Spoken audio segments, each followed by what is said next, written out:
Telegram stories are a great way to share moments. But how do you see them without alerting the user?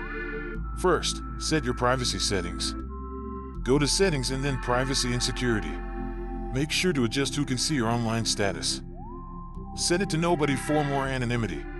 Now, turn off story notifications. This prevents any alerts when someone shares a story. Next, log out of your account. This is key for viewing stories unnoticed. Finally, log in again. Now you can secretly view stories without detection. With your settings adjusted, open Telegram and find the stories of those you follow. Watch the stories discreetly. Remember, your view isn't recorded. The key is maintaining an invisible presence online. Always ensure your settings are up to date. Explore and enjoy. With these tips, you can engage with stories freely. Now you know how to view stories secretly. Stay connected without being noticed. Don't forget to like and share this guide with others who want privacy on Telegram.